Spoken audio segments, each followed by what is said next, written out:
It's interesting because we talk about how different emotions are associated with different circuits. It's the same as TCM. So different emotions are associated with different meridians. Fascinating. But if you look at different people, they've done imaging with this. If you look at different people experiencing the same emotion, that emotion shows up in the same place in the body every time. Mm-hmm. There is a rhyme or reason to that.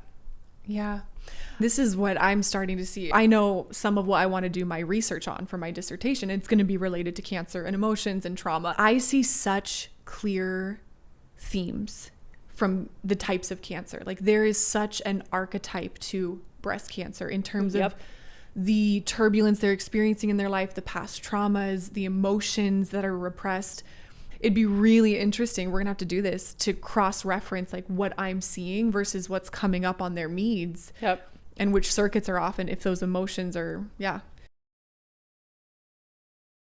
Well, so breast cancer, just brought it up. So breasts are powered by the large intestine, lung, and the stomach, spleen, and pancreas.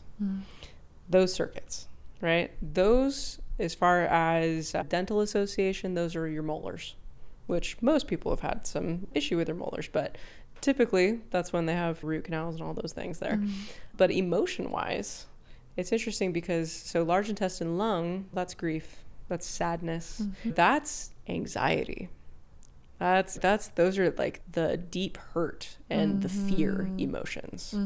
Not fear necessarily, but anxiety, right? Yeah. And there's a big correlation there for sure. Yeah.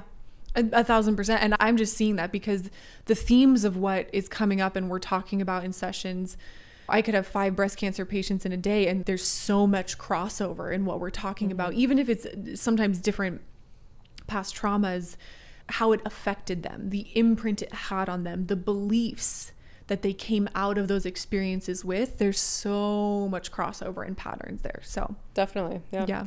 Also the common thread between those, there's a lot of crossover with being really hard on yourself. Like, oh yes, over critical of yourself, right? Being really hard on yourself, being a perfectionist, being not nice to yourself. That's a real big common thread between those two. Yep. 100%. And that we actually measure in the voice maps, right? Self-critical is an emotion we measure. And that's something that we talk about in Mead. Yes. So it correlates.